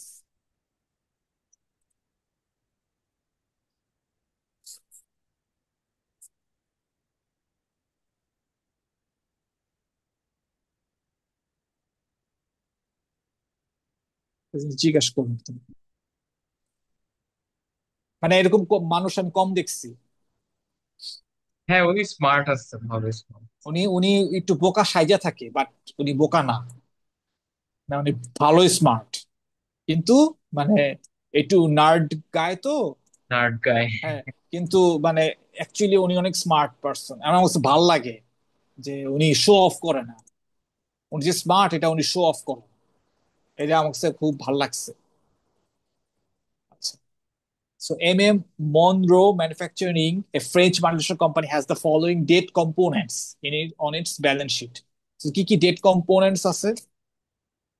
Finance staff estimates their cost of equity to be 15%. Cost of equity বলেই দিছে 15%. Income taxes are 25% around the world, allowing for credits. Calculate করতে বলছে কি walk, based on below mention capital structure components. ঠিক আছে, আগে আমি কোশ্চেনটা তুলি। সো বিলো কি কি আছে?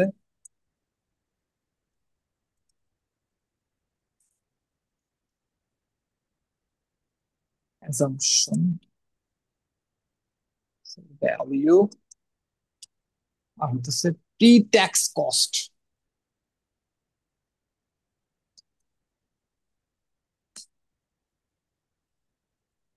পার্সেন্টেজ।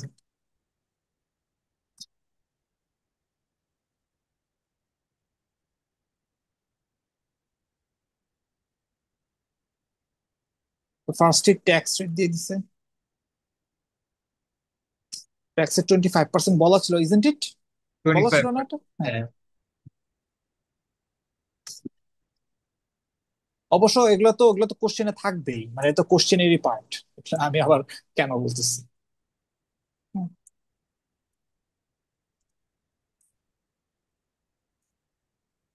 তারপর হচ্ছে 25 ইয়ার ইউরো বন্ড, মানে একটা ইউরো বন্ডের ভ্যালু কত? 25 বছর যেটার ম্যাচুরিটি, মানে একটা একটা ইউরো বন্ড কিনলে এটা ম্যাচুরিটি হচ্ছে 25 বছর, তো তার ভ্যালু কত ইউরো বন্ড? এটার ভ্যালু হইতেছে কত euro? 10 million euro. 10 million euro, এটারে হচ্ছে সব ইউরোতে আছে, পরে কনভার্ট করতেছে। তারপর 5 ইয়ারেরটা কত? এবং এই 10 ইউরোর কস্ট কত?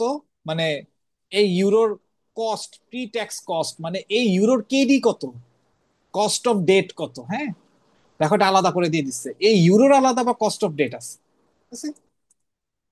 ওই যে মনে আছে কেডি বিফোর ট্যাক্স, কেডি আমরা বিফোর ট্যাক্স, হ্যাঁ। একবারে করছিলাম না, এখানে আলাদা আলাদা করতে হবে। ঠিক আছে, একটা আলাদা আলাদা কম্পোনেন্ট করতে হবে। ঠিক আছে, তাহলে বিফোর ট্যাক্স কত আছে? 6%।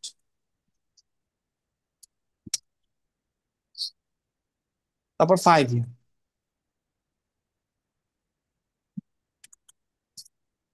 5 এর এটা কত? 4 মিলিয়ন। ওকে। এটার 4%। তারপর এটা shareholder security, shareholder security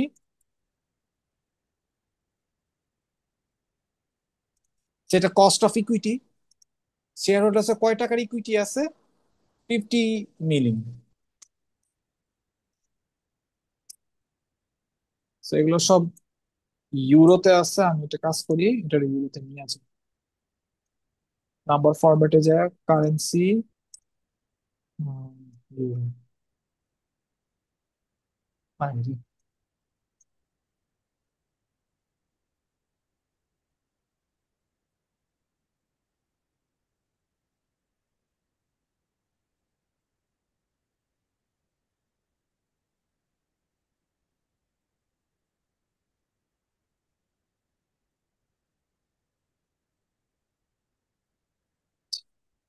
তারপর 10 ইয়ার ব্রিটিশ পাউন্ডস বন্ড, মানে ব্রিটিশ পাউন্ডের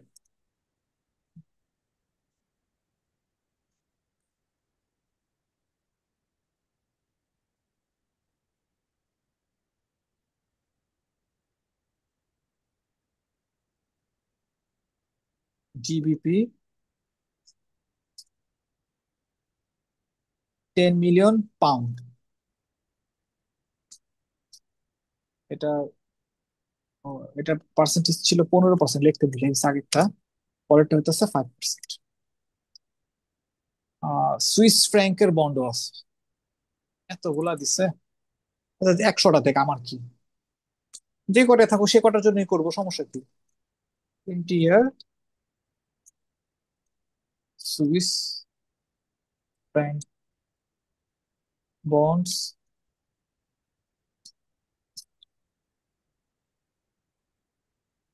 25,000 আচ্ছা 25 মিলিয়ন, 1 2 3 1 2 3, which is 2%। এবার রেট গুলা দিয়ে this, spot rate, euro per pound, right? কাহিনী করতে হবে আমার। So, ইউরো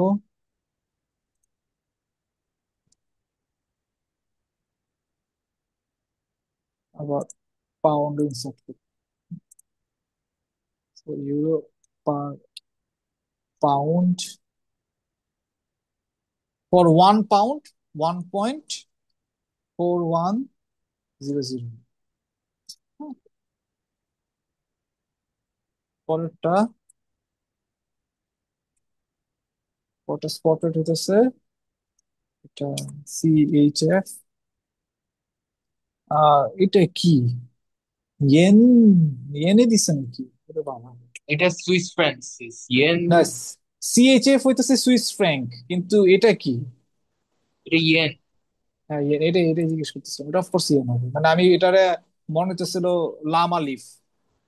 হ্যাঁ লামা লিফ মানে তুমি চিনো না, তুমি চিনো হ্যাঁ, হয়তো বা। চিনি হ্যাঁ, আমার অ্যারাবিক দেখো ওয়ার্ড। তাই মনে হইতেছিল না, হ্যাঁ আরবিক কোড, লামা লিফ মনে হইতেছিল আমার কাছে। আচ্ছা যাই হোক। আচ্ছা। আল্লাহ, আচ্ছা, এটা এটা কই পাই? এই যে পাইছি। হুম, কপালটা ভালো, কাছেই ছিল।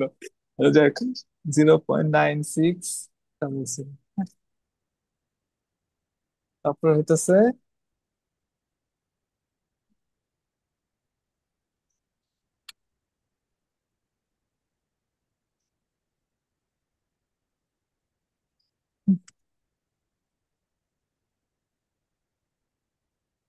ওয়ান থার্টি এইট আসবে না, আসবে না। So where post tax rate is equals to, এটা ইয়া দিয়ে দিচ্ছে, হ্যাঁ, মানে ভ্যালু দিয়ে দিচ্ছে, মানে ফর্মুলা দিয়ে এই দিছে তোমার ফর্মুলা। পরীক্ষায়। হ্যাঁ এটা ফর্মুলা দিয়ে দিছে, মানে তোমার তো প্রি ট্যাক্স করা, হুম। মানে বিফোর ট্যাক্স করা, তোমাকে আফটার ট্যাক্স প্রত্যেকটা আলাদা বের করতে হবে। তো আফটার ট্যাক্সের ইয়া হইতেছে প্রি ট্যাক্সে কস্ট কত, পার্সেন্টেজ কত, ইনটু 1 - T, এটা দিয়ে দিছে ফর্মুলা, কিন্তু পরীক্ষার সময় তোমার ফর্মুলা দেওয়া থাকবে না। না আর না, ওয়াক থাক। হইতেছে প্রপোর্শন, মানে কতটুকু weightage into post tax rate গুণ করে, এটাও দেওয়া থাকবে না, এটা তোমাকে বলে দিচ্ছে। হ্যাঁ, মানে বুঝতে পারছি তোমাকে, রাইট? হ্যাঁ হ্যাঁ, বুঝছি। এবার দেখবা এখানে এগুলো কি করছে, খুব আশ্চর্য লাগতেছে না? এটি কি করছে এই জায়গায়, এটা পার্সেন্টেজ পাইলো কেমনে? দেখো এটা খুব মজার মজার ম্যাথ, মানে খুব সহজ জিনিস। সো আমার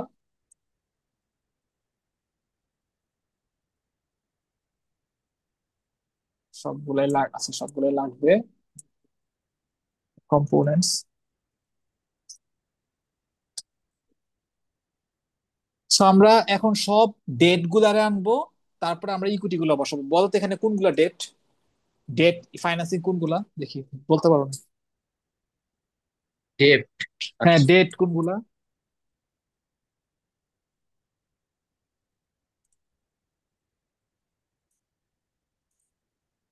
10 ইয়ার্স ব্রিটিশ। আহা, এই যে মানে শর্টকাট বুঝো না, এখানে ডেট কোনগুলো হবে, সব বন্ড গুলা, বন্ড বন্ড বন্ডগুলো, বন্ড, হ্যাঁ ডেপ্ট। এটা তো ডেট, হ্যাঁ আর ইকুইটি একটাই আছে। ইকুইটি আছে। তো why would you put so much effort to read the whole damn word? You just look for where is bond or loan, bond loan মানে এগুলো সব ডেট। হ্যাঁ হ্যাঁ, আর ডেপ্ট ইকুইটি ডেপ্ট। ইকুইটি বা শেয়ারস মানে কি, এগুলো সব ইকুইটি। তো এত কষ্ট করার কি দরকার আছে? ফাইন্যান্সের একটা মজা কি, you should know some keywords, ওগুলা you just look for those. Currency এটা হইতেছে, সরি, এইটা হইতেছে কি pound, where's the pound, pound কই, পাউন্ড পাউন্ড পাউন্ড,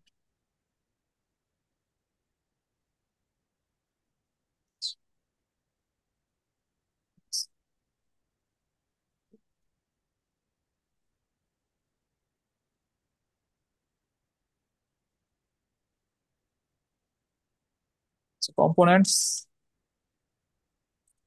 তারপর হচ্ছে ইউরো অ্যামাউন্ট,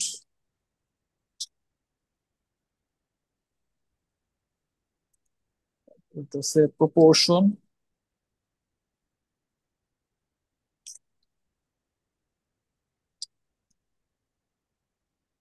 দেখা খুব মনে হচ্ছে যে এগুলো কি লিখতেছে, একটু পরে বুঝবো। প্রিট্যাক্স, পোস্ট ট্যাক্স,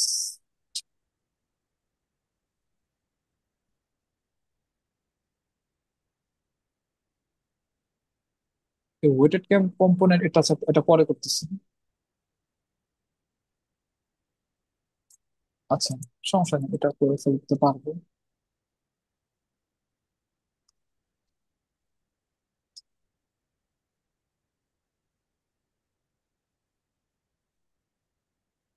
এটা বুঝাইতেছি জিনিসটা কি। দেখে মনে হতে পারে যে এটা আমার কি টাইপের হবে। সমস্যা নেই, এটা বুঝাইতে।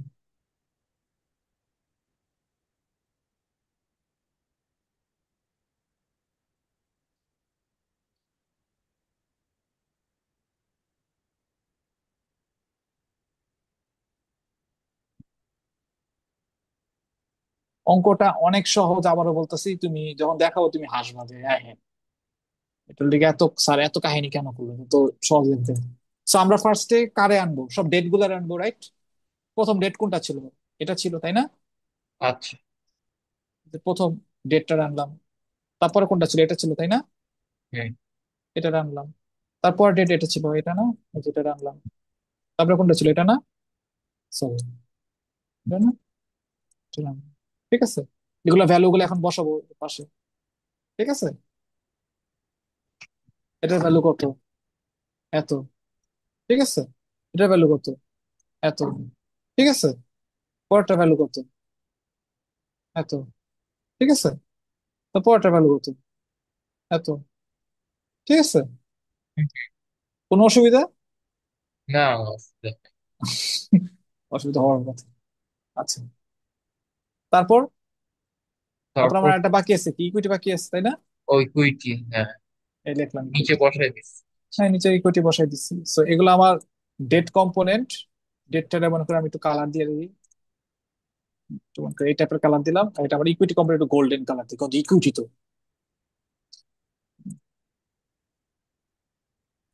ঠিক আছে, ইকুইটি কত ছিল জানি,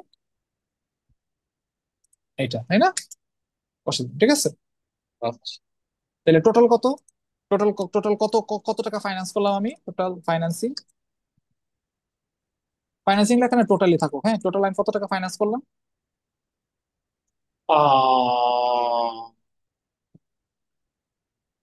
বের আচ্ছা, করতে হবে। না এটা এখন করতে পারবো না, কারণ কি, কারণ এখানে কি সব কি একই ইসে কনভার্ট করা আছে নাকি? একই কারেন্সিতে কনভার্ট করা? না, ডিফারেন্ট ডিফারেন্ট কারেন্সি। এই তো, তাহলে আমি তাহলে কি করতে হবে আমাকে? ইউরো থেকে হ্যাঁ, পাউন্ডে আনবো। না না, কোনো পাউন্ডে না, সবগুলাকে ইউরোতে আনতে হবে। আচ্ছা, পাউন্ড থেকে তাহলে ইউরোতে নিব। আচ্ছা, হ্যাঁ, এই যে তুমি চিন্তা করতেছো, সো এই যে আমার পাউন্ড থেকে ইউরোতে নিতে হবে। আর এটা কি করতে হবে, এটা সিএচএফ আছে না, মানে সুইস ফ্র্যাঙ্কে আছে না? হুম এটা হুম। কেউ কি করতে হবে, ইউরোতে নিতে হবে। তো আমার জাস্ট এই দুইটা কম্পোনেন্টকে ইউরোতে নিতে হবে, বাকিগুলা যা তাই। ঠিক আছে, আচ্ছা, তাহলে আমার এই পাউন্ডকে ইউরোতে নিতে হলে কি করতে হবে? রেটটা বের করতে হবে, রেট আছে তো। এই তো আছে, এই তো, রাইট। এই যে রেট গুলো আছে সুন্দর মতো।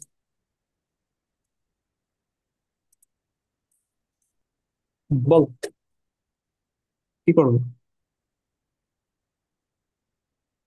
আচ্ছা, পাউন্ড টু ইউরো, হুম, বুঝে, spot rate pound to Euro 1.41 আসছে। সো কি করবো এটার সাথে এটা? মাল্টিপ্লাই। মাল্টিপ্লাই করলে কি হয়ে যায়? পাউন্ড পাউন্ড কাটা যায়, তাই না? শুধু ইউরো পাউন্ড থাকে না? পাউন্ড কাটা যাবে, এই হ্যাঁ। যে, এই তো, চিন্তা করতেছে। এন্ড বুঝছো কেন আমি শিখাইছি এই সিস্টেমটা? হ্যাঁ, ঠিক আছে। হ্যাঁ, তো আমার এখন কারেন্সি কি হয়ে গেল, এখন ইউরো হয়ে গেছে, আর পাউন্ড না। ওই আমার euro.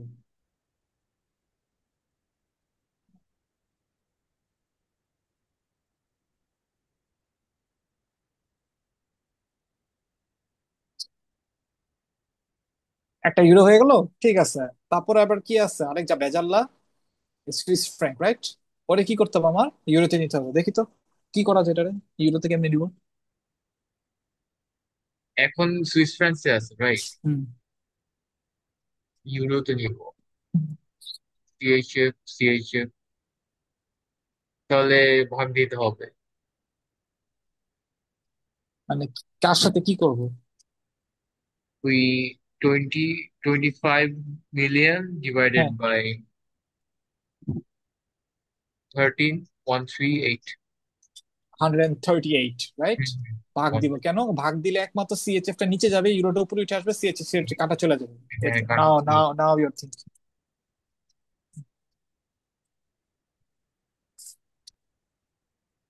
It will become euro. ভাল লাগে পারলে, মানে বুঝছো যে বিষয়গুলা, যে ভুইজা করতেছো, নট মুখস্থ।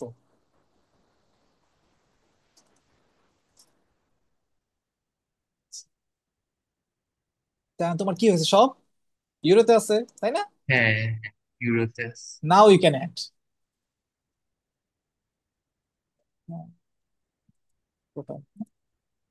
কি বসাবো? সাম বসাবো, সাম ফাংশন বসাবে। মিলছে? ঠিক আছে। আচ্ছা ঠিক আছে, মিলছে। না মিলতেই হবে, না মিলে কোনো ওয়ে। আচ্ছা, প্রপোর্শন কি? প্রপোর্শন হচ্ছে ওয়েট কত, কোনটার কত ওয়েট। তারপর এদিকে এসেছে। প্রপোর্শন। প্রপোর্শন হইতেছে এইটা টোটালটার কত পার্সেন্ট, which is এইটা ভাগ এইটা। এটাকে যে পার্সেন্টেজে নেই, বুঝছি। হ্যাঁ। আচ্ছা, তো এখন যদি আমি ফর্মুলা করতে চাই, ফর্মুলা চাইলে আমি কি করতে পারি, এটা এই নিচেরটারে, নিচের সেলটারে আমি ফিক্স করে দিলাম। ফিক্স করে যখন আমি এন্টার দিব, দেওয়ার পর আমি যখন টান দিব, হ্যাঁ পার্সেন্টেজ এসে পড়ছে। বুঝছি। হ্যাঁ, হ্যাঁ, এক- ঠিক আছে। না বুঝতে আমি আবার দেখাই দিব, সো নো প্রবলেম।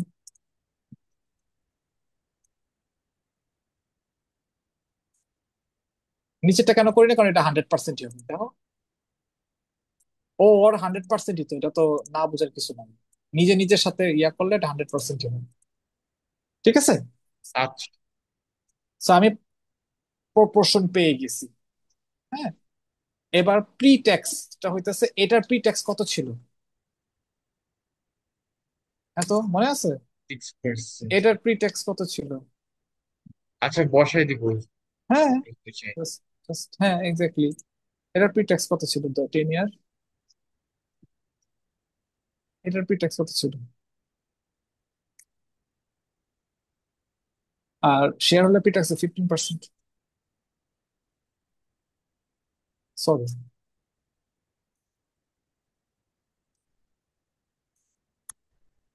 ঠিক আছে।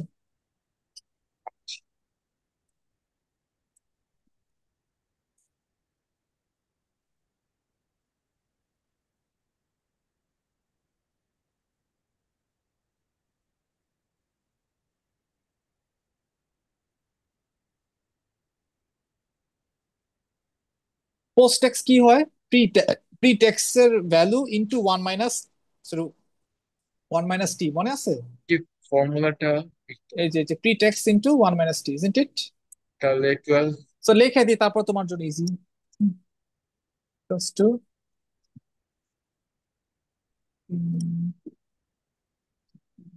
ট্যাক্স মাইনাস, তো টি কি, ট্যাক্স রেটটা, যে টিটাও লিখে দিবে, যাও।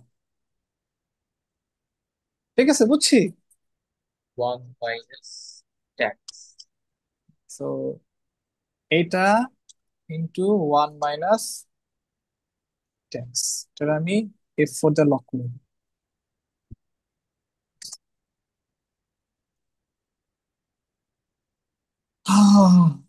ভাই,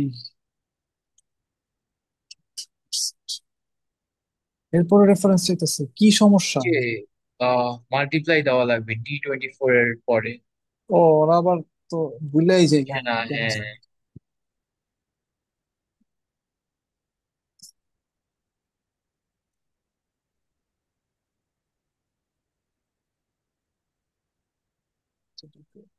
বানায়। ঠিক আছে, এরকম। এটা আবার রাউন্ড আপ করছে, আমি বুঝলাম না। এটা আবার এখানে এসে মিললো না কেন?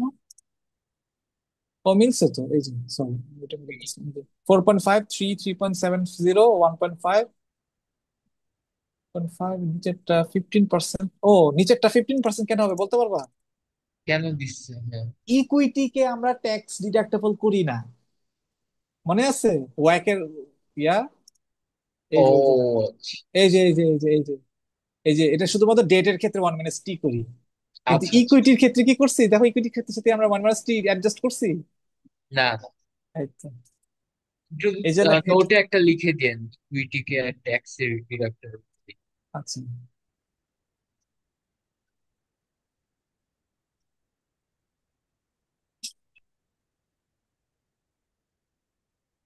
as equity is not tax deductible, means cost of is not,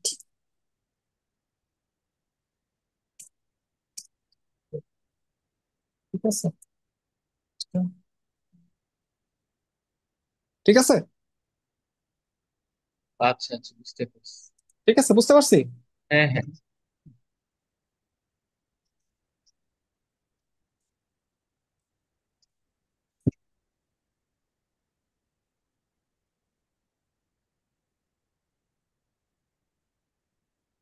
এবার সবচেয়ে সহজ হিসাব,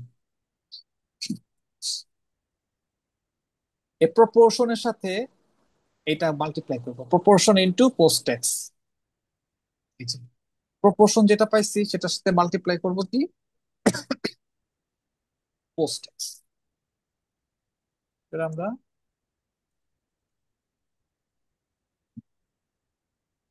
ডিরেক্ট পার্সেন্টেজ আসে না?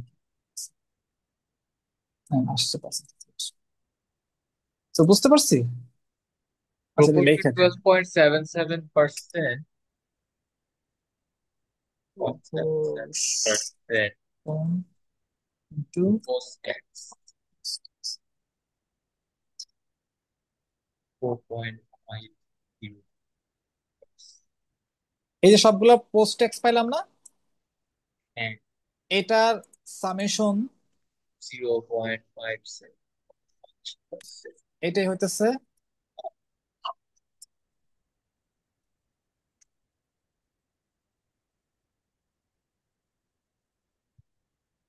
খুব কঠিন ছিল অঙ্কটা,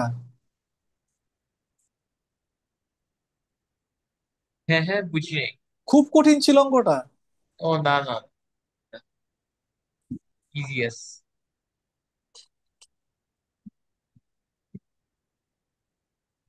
ইজি অঙ্কটা অনেক, আমি বলছিলাম না এটা, বাকি অঙ্কর চেয়ে এটা ইজিএস। আমি বলছিলাম না এটা বেশি ইজি।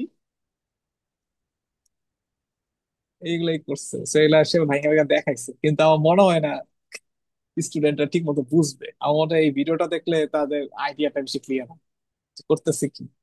কারণ এখানে কিন্তু ডলার ট্রান্সলেশন দেখায়নি, বা এই যে ইউরোতে ট্রান্সলেশন যে করছে এটা কিন্তু দেখায়নি শো করার। দেখো তো কোনো কিছু না বুঝার আছে নাকি এখানে?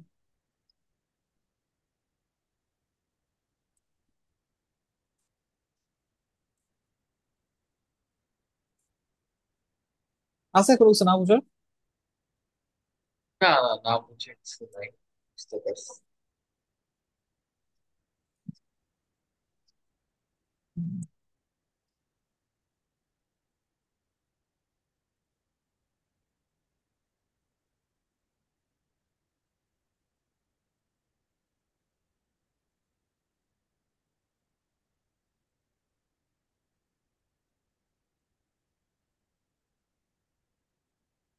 নো, এটা